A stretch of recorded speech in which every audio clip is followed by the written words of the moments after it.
Švari gamta tai yra gyvenimas, tai yra grožis, tai yra malonumas. Ir sakyčiau atvirkščiai, užterštumas, nešvari gamta, šiukšlės, tai yra bjaurastis, tai yra bloga nuotaika, tai yra susierzinimas. Na ir aš iš viso pasakyčiau, kad visą žmoniją galima sąlyginai skirstyti tuos, kurie šiukšlina ir tuos, kurie renka šiukšles. Civilizuotose valstybėse, klestinčiose valstybėse tų šiukšlintojų yra labai nedaug, o tų, kurie renka šiukšles, nešiukšlina ir vertina švarę gamtą, yra absoliuti dauguma. Lietuvoje ta proporcija dėja, nors ir norisi tikėti, kad jie kinta į gerąją pusę, bet dar toli gražu nėra tokie, kokios norėtųsi. Man atrodo svarbu rūpintis ir savo aplinką, ir aplinką apskritai. Tarkim, ten namuose, kur aš gyvenu, Donelaičio gatvėje, pavasarį mes organizuojam talką būtent savo aplinkai pagerinti, išvalyti.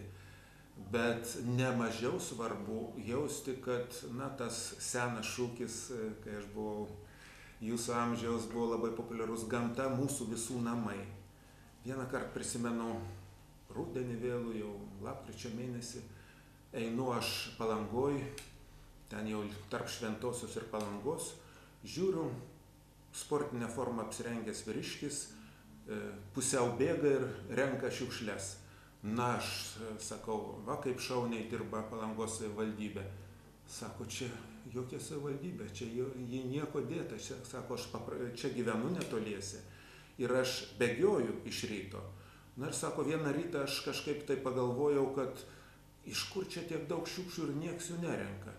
Tai kažkas tai turi padaryti, o kodėl ne aš? Ir sako, dabar aš jau daugelį mėnesių bėgiodamas renku šiukšles. Na, tai man padarė įspūdį, žinot. Ir nepasakysiu, kad aš pastoviai šitą darau, tačiau kai aš einu pasivaikščiot turim namie tokį šuniuką čiau, su juo irgi paimu maišą. Ir atvirai kalbant, kad pažiūriu, kad ypatingai nieks nematytų, nes nepopuliaru šitą daryti. Matau ne tik tai prie savo namų numestą šiukšlę, tai šitą maišiuką ir visgi irgi stengiuosi, kad ne tik tai sava aplinka būtų švari, norėtųsi, kad būtent kaip tas Palangos bėgiotojas, kad tokių žmonių būtų kuo daugiau. Mes už švarią Lietuvą.